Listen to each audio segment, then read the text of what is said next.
With Star Wars The Rise of Skywalker coming out later on this year, I'm continuing my Star Wars reviews with Star Wars Revenge of the Sith.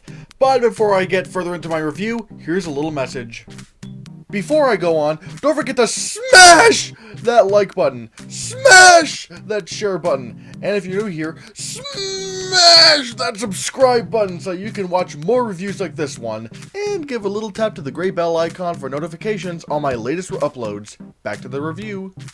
Star Wars Revenge of the Sith is the conclusion of the prequel trilogy, and this is basically about how exactly Anakin became Darth Vader.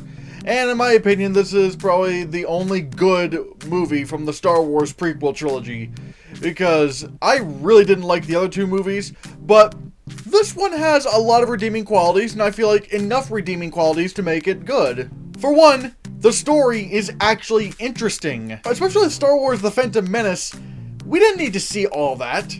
Really, you could just jump into Revenge of the Sith, not having watched the first two movies, and you could basically get a gist of what the story is supposed to be.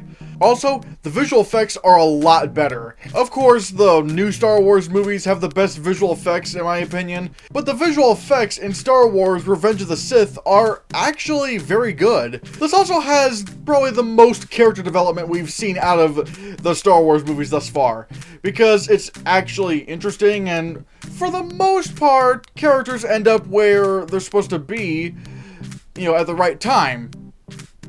Not always, because there is this one scene where Anakin becomes Darth Vader, officially, and it feels kind of rushed, out of nowhere. It's like, wait, how did we get to there that quickly? That could have been paced out a little bit longer, in my opinion. Hayden Christensen as Anakin Skywalker is once again a bit of a mixed bag, because his vocal performance, for one, is very bland. Look at this scene right here. Anakin, Chancellor Palpatine is evil! From my point of view, the Jedi are evil! Yeah, again, there's not much emotion being said there. But at the same time, I can't really blame Hayden Christensen, because this is clearly the fault of really bad writing and directing. Granted, the writing is pretty good throughout the film, but it's mostly the scenes where Anakin speaks that just don't feel natural, especially the romance stuff, like this line right here. You're so beautiful. It's only because I'm so in love. No. No, it's because I'm so in love with you. Hayden Christensen's vocal performance, when he speaks, isn't that good, but once again, I really have to blame this on George Lucas, because once again, I just don't feel like he's a good writer and director, in my opinion. I'm sorry, I know it's the uncool thing to say, I know it's blasphemy, but I don't think George Lucas is a very good filmmaker. And I'll get more into that once I review A New Hope later on this year. But one thing I will praise Hayden Christensen over is that even though whenever he speaks, he's not giving a good performance, again, that's probably due to really bad writing and directing, his physical acting is through the roof amazing. Look at this shot right here. This shot is amazing. This is young Darth Vader. That facial expression is just so cold and just, it's amazing. But again, you add George Lucas's writing and it looks dumb. You underestimate my power!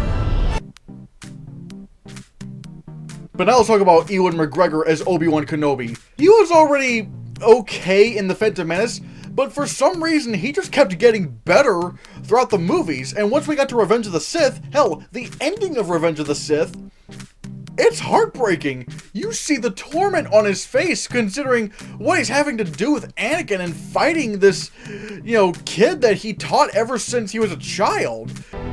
You were the chosen one! It was said that you would destroy the Sith, not join them! Bring balance to the Force, not leave it in darkness! You were my brother, Anakin! I loved you! Even Palpatine's really good in this movie. He has a lot of subtle moments, a lot of quiet moments. Hell, there's even this one scene that happens in an opera house that is chilling, to say the least. because he gives this whole story about Darth Plagueis the Wise. And it's not really made that clear as to whether or not he's telling a story that actually happened and is just making up the names, or he's making up the story in of itself. But regardless, it's really cool to see this kind of stuff in a Star Wars movie. That is, until he starts doing this shit. No. No. No. You must die! And in my opinion, Star Wars Revenge of the Sith has probably the best music out of any of the Star Wars movies.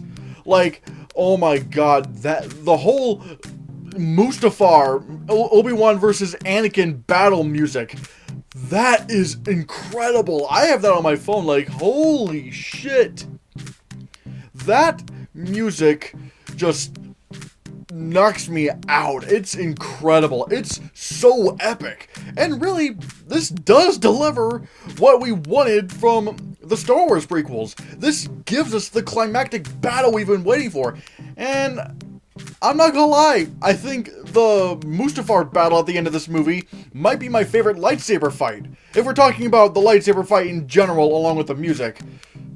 The dialogue in between, not so much, but the lightsaber battle itself is unbelievable in scale. And I even love the ending of this movie. The ending of Revenge of the Sith ties up a lot of loose ends, and honestly, it's just amazing. Like, this whole ending, aside from a couple of lines here and there, especially one regarding Padme, and it's being said by a robot, other than that, and other than this little meme right here,